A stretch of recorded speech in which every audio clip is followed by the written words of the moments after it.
Let me be honest. It wasn't the competition that nearly broke my business. It was me. I was the problem.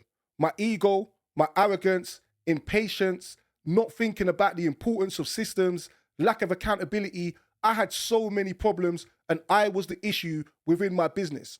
Sometimes when building a business, one of the most important things you need to do is look from within and protect your business from the inside before you start worrying about what's going on the outside.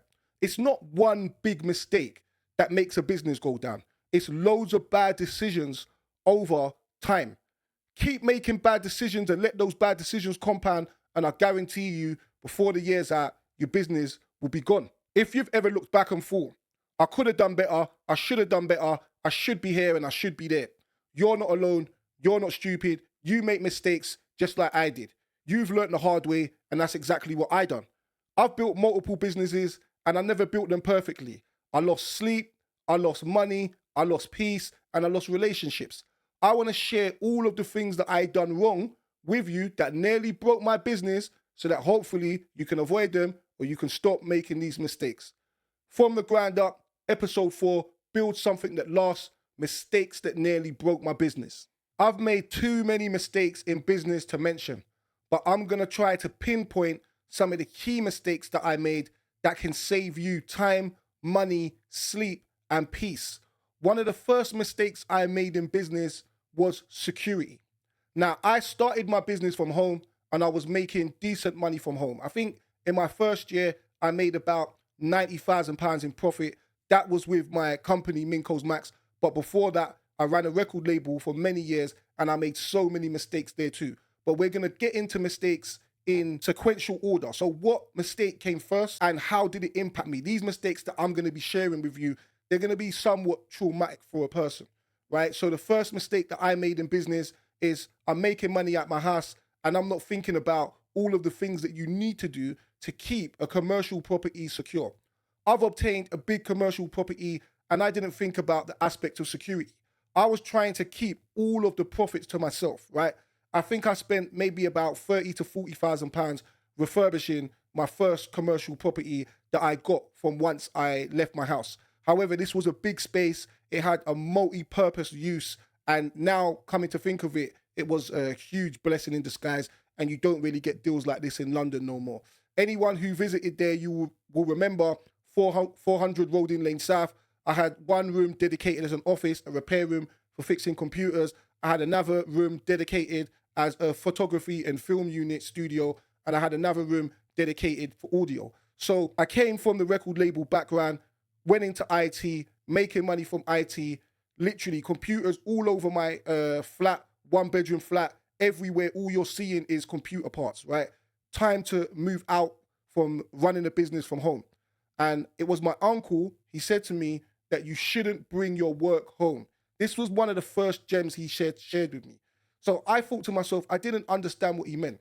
What he meant is if you're working all day at home and then you go to sleep and you wake up, you're straight back in work, where is your home, right? So if you have a place of work, when you come home, you leave your work at the door, right? So my home was basically just my workplace, right? But once I had enough money to move out, I got this unit, but I'm in a routine of focusing on money. I'm in a routine of just solely focusing on profit and thinking that all of the money I make doesn't have to go to other causes. I grew up poor. I grew up in poverty. Nobody around me really had 6 figures. No one was really managing that amount of money apart from my uncle. And he was the only person who told me this gem, and I never understood what he meant until, I was suffering from a lack of sleep and I was suffering from not being able to differentiate between my home and my workplace. But anyway, getting back to the point, security. Security is so important once you obtain a commercial space, right? Even if you've got insurance, you don't want to take a hit where insurers are going to pay out in 2 years' time. And this is detrimental to your cash flow. This can collapse your business. So once I got the property, I spent all this money on decorating it and I spent nothing on security, nothing on gates, nothing on CCTV, and nothing on alarm systems. Some people were going to say that was stupid. And this is what I mean. This was a mistake that almost broke my business. And this was a hard lesson. And looking back at it now, it was stupidity. But I grew up so poor that we never had CCTV in our house. and I never really visited anywhere else that had CCTV apart from school and college and university. And I never really saw an alarm system or never knew how an alarm system worked. Or I didn't know loads of things, gates, all of this stuff I never knew. I was greedy as well. So I'm just thinking about profits. That commercial property got burgled within probably around 6 months of me being there. And it was probably someone that I knew because there was an entrance to the back of this property and I never secured it. And it was easy pickings for someone to come in and take all of my stock. And that was very impactful for me. And it almost wiped me out within my first 6 months of obtaining a commercial property. One of the second mistakes that I made in business, I could say working from home. However, in today's day and age, living in London and living in cities which are incredibly condensed, small working spaces are now ideal, and warehouses and things along these lines that were readily available before the days of Amazon, and they were cheap before the days of Amazon just don't exist no more. So I'm going to skip that one because if you're working from home and you're making things happen, this is what's important. You want to keep your cash outgoings down and keep your cash flow in stuff that's bringing back money really rapidly. So number 3, overexpanding. I overexpanded very fast. I was making money incredibly quick and I didn't realize the importance of getting a system right in one place. For me, once again, this was probably driven by greed. So I just thought to myself, I've made this much money in one location and I can now do it in 2 or 3 or 4 locations, but really I never had the system right in one location. So overexpanding caused me so much stress. I don't even realize the amount of stress until probably now, or until I hired a business consultant who informed me about all of the mistakes that I was making and the dependency and the culture that I was creating when I was creating dependency on me from staff members. So I was the person telling them what to sell goods for, what to price services for. The systems weren't in place, the structures weren't in place, the trust in decision making weren't in place. And this just meant that I had to be attached to my phone 24/7. And literally, I'm missing calls. My phone's ringing like crazy. On holiday, phone's ringing like crazy. I had no time with my family at that point in time. I had no time to myself. I had no time with my family. And I didn't know what downtime looked like. This was a gift and a curse because it helped me build up resilience to stress. However, it was very dangerous. You know, at that point in time, mentally, I was in a very dangerous place of not sleeping, constant headaches, and things along these lines. So if you've got one place, get all of your systems right in that place. Make sure that that place can function without you. Free up your time, yeah, while you've got just one place. Don't, try to run before you can walk. See if your staff members can handle this on their own, and see if you can go away on holiday for 2 weeks, a month, and come back and all of the money looks the same. If you've got your structure and your system in place in one location like that, where all of the decisions can just flow generally without you and you only really get involved when there's emergency, then you've got something and it is time for you to expand. If you don't have that, don't do it, right? Another thing that I didn't value relationships and I didn't value a customer's experience. So maybe we can call this, let's start with relationships and then we'll get onto customer service after. So a lot of the time in the early days, as I said, growing up poor, it just made me think about money, So every time once you're in the routine and in the habit of having money, you're putting value on humans. Like you're actually putting a price on someone and you're actually saying to yourself, that people are generally disposable and I'm going to take the money that I can take off you now and not really think about the importance and the longevity of a relationship. Now, that's one of the detrimental mindsets that comes from when you're from a poor place. Like if you come from a place that's very cutthroat, it's very easy for you to not be able to understand the value and importance of incredibly long-term relationships, and the fact that these relationships can feed you for God knows how long. So networking is important. Building relationships is even more important, so even if you've got to take time out from work and even if you've got to get the bill at a lunch with an important person and, check in with people, do things to socialize, and don't just make it about money. Don't just make it about business. When you're with people, have an experience, create a memory. Don't just talk about how can we make money? How can we make money? How can we make money? If you're with someone that's making money, that moment's gonna come. That moment's gonna happen. So, for me, I might have been a bit impatient in some relationships. I might have been a bit desperate in some relationships. And I believe, yeah, I didn't value relationships as much as I do now. But I think this also comes with maturity. At the time, I think I was 27, 28 years old, still old enough to know better, but, not enough experiences to understand the true value of relationships. Fourth thing, customer service. I totally ignored my customer service area. And that was actually quite crazy of me. I had a lot of telling offs there from people that I admire and some important clients that I had. You know, they had to remind me that my business was built on Apple, right? That's what my business was built upon, Apple Independent Services. And Apple has probably the best customer service department in the world. So me ignoring that and not realizing that that's what put them in a position of being a world leading company was really silly of me as well. Like I had to learn that the hard way. And one of the lessons that I had regarding customer service, where it was a turning point for me, I had a customer and I wasn't paying attention to him. So because I was working long hours, I'm not going to make an excuse, I was in the wrong, but I was generally working long hours and I wouldn't take a lunch break. So I'm at the front desk of one of the shops in Camden, and this gentleman walks in and he's talking to me, and I'm eating while he's talking to me. So, first of all, there's no etiquette in that, there's no manners in that, and there's disrespect in that. He was trying to give me some feedback based upon an experience that he had in a store with someone. And because I was making money, I thought I didn't need to listen to him. I was arrogant, I was ignorant, but this was a huge turning point for me. He said something to me that I'll never forget. This gentleman said to me, you can keep the money that I spent here.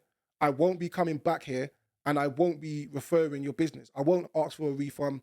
Keep it. It's a small amount of money.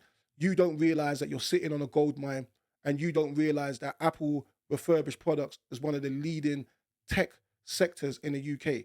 If you just, could understand that and do a bit better, I could have been someone that would double or triple your money with my network. And he walked out. And I thought, okay, he didn't even want his money back. So I jumped on Google and I Googled some of the things he said. And he was right. Apple refurbished sector was leading one of the UK industries in retail and in tech. And I just lost a relationship from someone that did tell me what he'd done when he walked out. And I Googled him and, he seemed like quite an important person. And I let him down, and I didn't just let him down. I let loads of people down because that's what my behavior was like, because I thought that my future was set. I thought that, I'm making, £500,000 a year, turning over £500,000 a year. Over 30% of that is like profit. And I'm thinking to myself, my life is set, but this is peanuts. Once you start to get to have particular types of relationships and you start meeting other people that are doing well and you're networking and you're valuing relationships and you're discussing things with people in different parts of the world, other leaders, you start to realize that you've got a lot more to do and there's a lot more catching up to do. And, behaving like that isn't going to help anyone, and it's definitely not going to help you. So if you are making money, be humble. And if you've got a business, have some customer service skills or a customer service area of your business. Even if, like I said, you're hiring your family member and you got your cousin or you got your wife or you've got someone that's well-spoken and someone that's considerate, someone that's got empathy, put them in that position, have them reply to emails and have them speak to customers to make sure that your relationships are not breaking down. Another mistake that I made, cash flow, not understanding what my best sellers were, not keeping my cash reserves in my best sellers. So spreading my money across products that weren't selling, right? Idle products. This is another big mistake that I made. A lot of people do this. A lot of the time I see this mainly in restaurants, like I remember there was a place in Gants Hill called Jim's Kitchen. And I went into Jim's Kitchen with my friend. By the time I'd been in business for some time, maybe 8 years, I realized the importance of not having money in idle stock. But my friend brought me to this place called Jim's Kitchen in Gants Hill. And I looked at their menu and it was the best menu I've ever seen in my life. I looked at their range of fruits, vegetables, organic free range meats. And I was like, wow. And I asked the owner or the manager or whoever was in the store, I said, I wanted to speak to whoever the person was. I believe he did say it was a manager. I believe it was a husband and wife who was running this business. And I just said, do you have that? He said, yeah, I have that. Do you have this? Do you have that? And the range was crazy. It went from like steaks to ducks to chicken to all types of stuff, organic beef. And then, I thought, all right, a lot of that stuff you can keep frozen. But when it came to the fruits, and I remember the cost of blueberries being so expensive, and I saw this pot of blueberries, and it was kind of just like in like this sort of open fridge where people can just pick them out, but they weren't frozen, right? So I turned to my friend and I said to my friend, like, those are gonna go off in like 2 days. Like, how much money is he gonna be losing in like berries, like blueberries, raspberries, strawberries? Cost of what this is. So I said to my friend, I can't see this business lasting any longer than 6 months. And that was purely because of how many products this guy had. Now, if we look at something like the Nando's model, or we look at the Five Guys model, now I don't know if anyone remembers when Nando's first opened up in Bethnal Green. So when Nando's first opened in Bethnal Green, there was only two things you could order from Nando's. It was like quarter chicken, half chicken, and chips, and that was it. There was nothing else on the Nando's menu in Bethnal Green. So all they had to do was stock those two items. Literally, they're going to make money on the drinks. Drinks are not going to go off, and they're going to stock literally just chicken and chips. And the same thing with Five Guys. They're going to stock just beef and chips, and that's it, right? So the chances of them losing money on their stock or their cash flow remaining idle in their stock is close to none. This is what you want to do. You want to know what your best sellers are, focus on your best sellers, and just kill it with your best sellers. Keep that cash flowing with your best sellers, right? Next thing that I done, I built my business around me. Disastrous. All of the things that I knew, I put down as services. With what I should have done was I should have thought, what does everyone know? What can I teach and train anyone what to do in a quick period of time so that they're not reliant on asking me, or people are not walking into my business asking for me because I'm the only person that knows how to do a particular type of service. This is one of the worst mistakes that you can make in business. You want to look at something like the McDonald's model. They can train a staff member within 1 to 2 days. And if someone leaves, it's incredibly easy to get someone else on the fries or get someone else on the burgers, etc. And business just continues as normal. So you want to look at what your core services are, right? What's your core services? So now we might be focusing more on batteries, screen replacements, operating systems, maybe just like 15 at the most. We probably had about 60 services. And most people that come in that are IT technicians or that have studied IT or that are IT enthusiasts, they would all be able to know how to change a battery, how to change a hard drive, how to change a screen, or how to use a data recovery software if they've done it before, how to load the application, how to load the operating system. You want to keep your services as minimal as possible if you want to be able to scale and expand and run a company and not be self-employed. Loads of people are self-employed. Loads of people have habits and routines of someone who is self-employed. And there's nothing wrong with being self-employed. But if your objective is to run a company, and if your objective is to create freedom for yourself, create time for yourself, you have to be able to have core services that everyone in your company can either, one, learn quickly, or two, when it comes to hiring, they already know. When your system's in place, it's going to be really easy to fill vacancies, and it's going to be incredibly easy for you to live a life of peace and get some sleep. Now, these were probably the most important things for my business. I'm going to chuck in one more because number 7, lucky number 7, my favorite number. I'm going to chuck in one more, accountant. Now, I wish I just paid for a good accountant from the beginning. Right from the get-go, right from the offset, my objective was to have one of the cheapest accountants money could buy, and he cost me more money than you can imagine. Now I've got a very good accountant. I'm very happy with the person I've got now, but his cost is 3 to 4 times more than the cheapest person. So think when you spend cheap, as they say, if you spend peanuts, you get monkeys, right? So that's what happened to me. Start your business, get a good accountant after, year 1, year 2, if you're making money. Make sure your business is secure. Keep your cash in products that are moving fast. Don't overexpand without systems. Drop the ego, keep relationships, keep networking. And I promise you, if you follow those rules, and those were probably the most detrimental things to me, if you follow those rules, I promise you, by year 3, 4, 5, you're a millionaire. Yeah. So from the ground up, as I said, this is about the truth. This is about real leadership, and this has got nothing to do with ego. Let's get it. Like, comment, subscribe if you liked it, guys. Drop some comments in the comments. Share some information for our network that we're building, and let's help each other get to a better place. From the Grind Up Podcast,